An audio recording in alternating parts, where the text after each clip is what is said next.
Saudações, galera, tudo bem com vocês? Tudo tranquilo? Meu nome é Rogério Joaquim. Para você que já me conhece, obrigado pelo seu retorno. Para você que está visitando meu canal pela primeira vez, obrigado por sua visita e pelo seu tempo. Nós vamos falar hoje aqui do estudo dirigido, tá? É uma metodologia que eu considero uma metodologia ativa.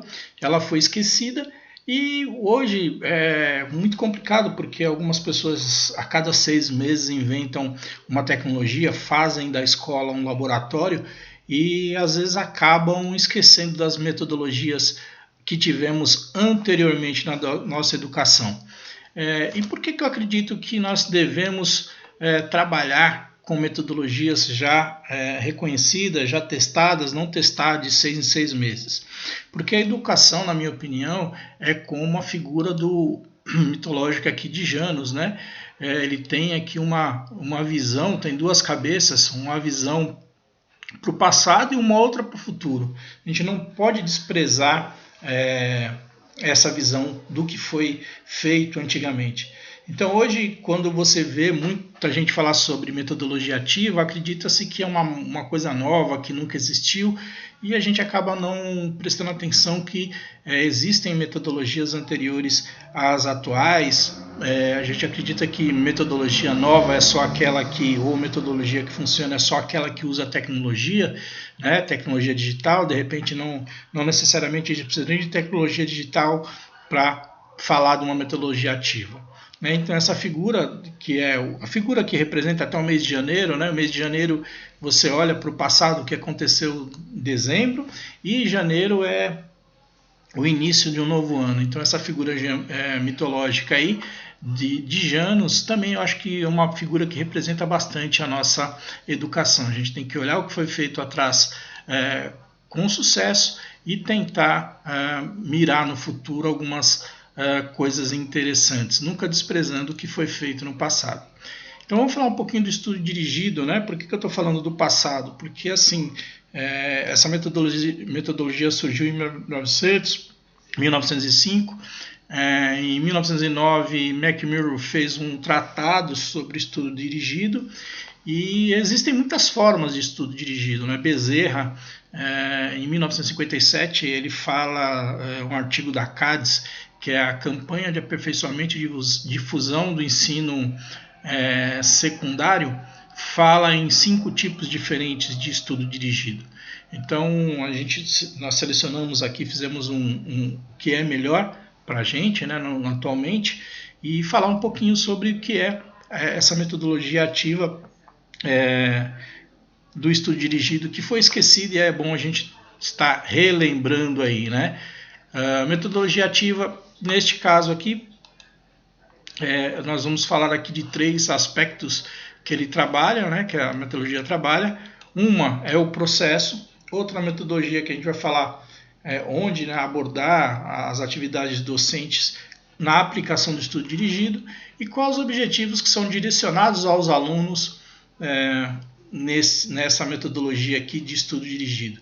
E aí, nessa parte aqui, nós vamos falar, né, que é realmente o porquê que ela é metodologia ativa, né? Ela trabalha sendo uma metodologia que faz o aluno trabalhar muito.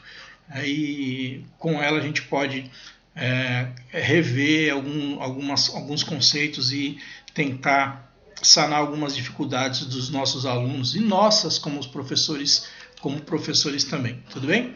Então vamos falar primeiro do processo, né, do processo. Como que funciona esse processo? Como que pode ser aplicado? Lembrando que essa aqui é apenas uma das metodologias indicadas do estudo dirigido, tá? Então a primeira coisa que a gente pode trabalhar você vai escolher um texto, né? O professor escolhe um texto para que o aluno realize uma leitura silenciosa e individual. Então o aluno vai ser obrigado a vencer, né? Ou vai ser orientado a vencer uma dificuldade que nós temos hoje, que é a interpretação de texto. Tudo bem? Então a gente vai saber realmente se o aluno tem ou não tem aquela determinada dificuldade de interpretação. Tranquilos? Então, através dessa leitura silenciosa e individual, o aluno vai mostrar ao professor e a ele mesmo se ele está entendendo a determinada atividade. Outro ponto que a gente vai trabalhar depois, as leituras silenciosas aqui, ela ela ocorre mais ou menos entre 5 e 10 minutos, depende do texto que o professor escolher. O professor é fundamental nesse processo. A atividade de verificação vai ser dentro dessa própria proposta do que você acabou realizando da leitura anterior. Então, o que você fez da leitura, você vai poder mostrar o que você aprendeu através de uma atividade de verificação também individual.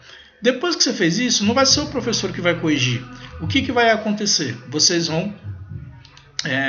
o aluno vai desenvolver a sua habilidade de argumentação. Ele vai discutir entre os alunos, vai juntar-se aos grupos, né? Você pode ser par, pode ser grupos. Então vocês preferencialmente um grupo de 3 alunos. Por que um grupo de 3 alunos? Porque de repente 2 pensam da mesma maneira e um terceiro dá aquele voto de Minerva, né? Então ou pensam de maneiras diferentes e o terceiro dá aquele voto de Minerva. Então é uma discussão bastante interessante em grupo daquilo que ele aprendeu. Com isso ele vai treinar o quê? Vai exercitar algumas coisas que estão na BNCC, que pede para o aluno exercitar a argumentação, o poder de discussão, o poder de resiliência, né, de organizar aí caso tenha algum conflito, quando a gente sabe que sempre que tem trabalho em grupo pode existir um conflito, uma vaidade, o aluno exercita isso, né, nessa atividade. Depois, a outra atividade, o professor tem que preparar uma atividade, essa pode ser em grupo, que é estar fora do contexto de todo o conteúdo que foi ministrado nesse período aqui.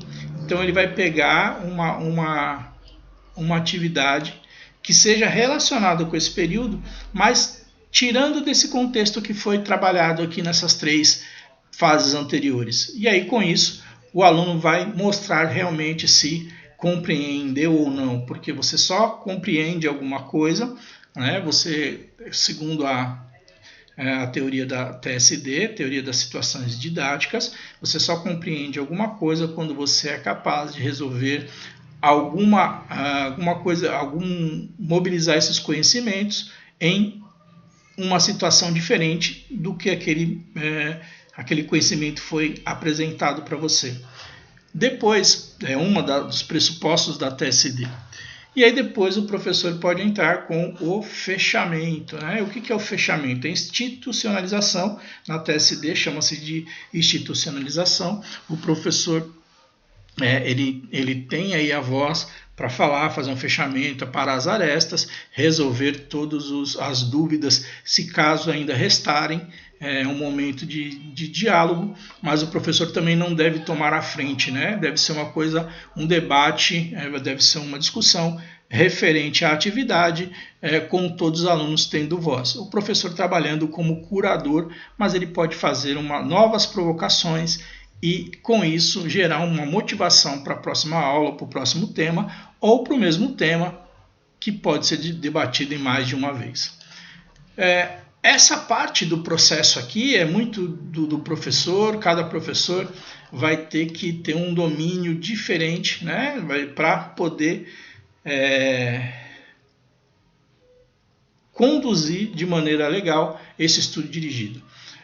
Ao contrário do que muitas pessoas pensam, estudo dirigido não é estudo controlado, tá, galera? É lógico que há um controle, há uma organização prévia feita pelo professor, senão também não existia razão de ser do professor estar ali, tá? E o professor tem várias tarefas relacionadas ao estudo dirigido. Ele tem que ter a obrigação de escolher elaborar um texto adequado para isso, escolher um texto adequado para a leitura silenciosa, do grau de dificuldade que os alunos consigam entender. Antes de iniciar, ele tem a responsabilidade de esclarecer dúvidas sobre termos, significados diferentes. Acho importante isso. O professor nunca deve interromper a leitura silenciosa, muito pelo contrário, deve incentivar esse momento, né? Deve orientar o educando a se comportar no momento da leitura silenciosa e também nas discussões em grupos, né?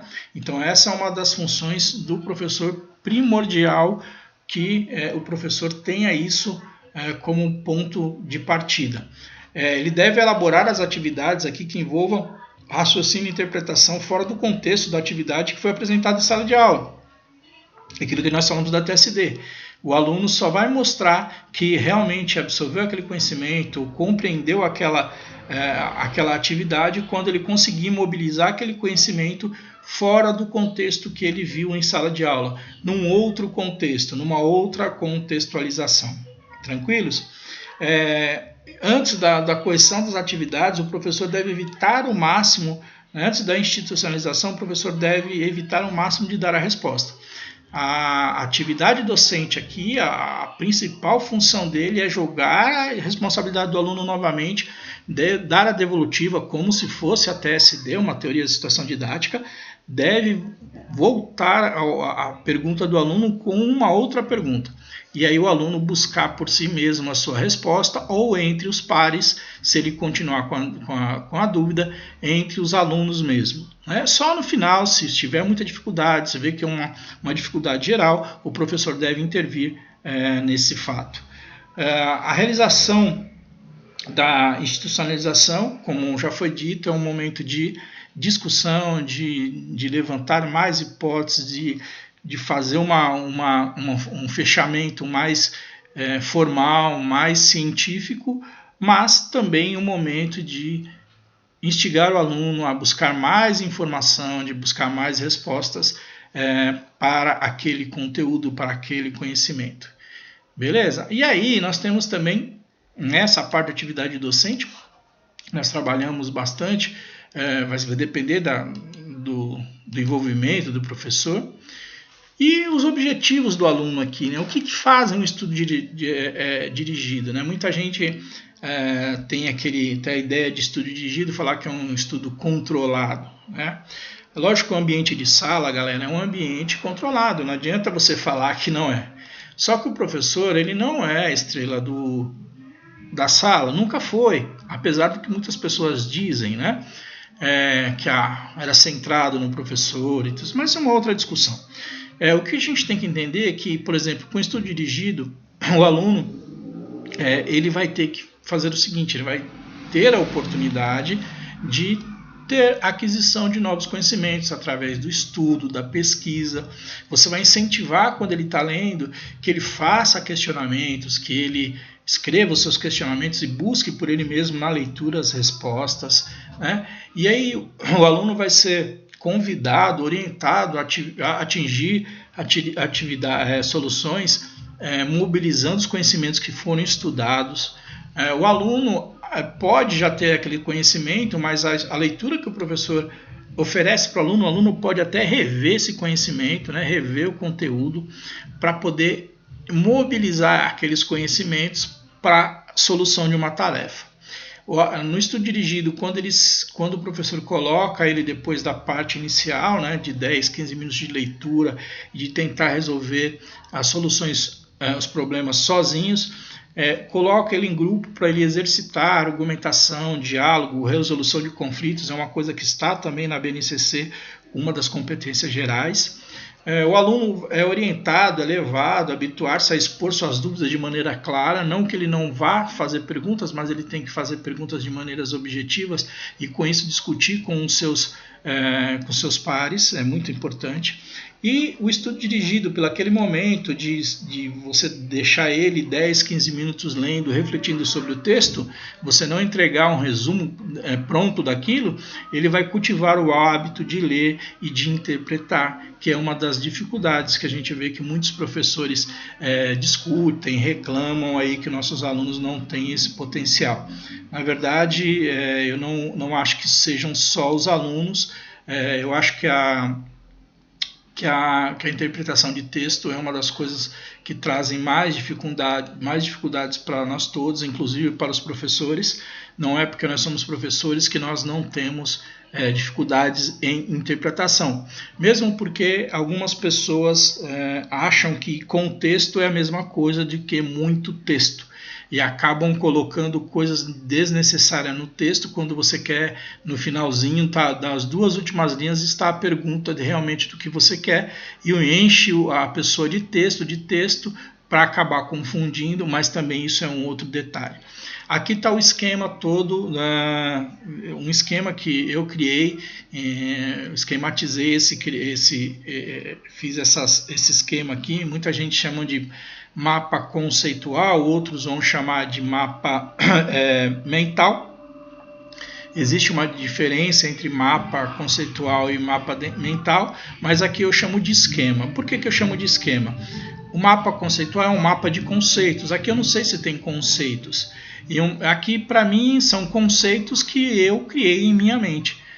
Então, o estudo dirigido pode ter outros conceitos. Então, na dúvida de ser um mapa conceitual ou um mapa mental, eu chamo isso de um esquema de estudo dirigido.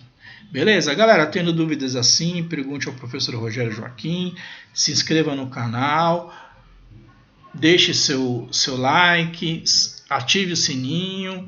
Um abraço, te vejo na aula, hein?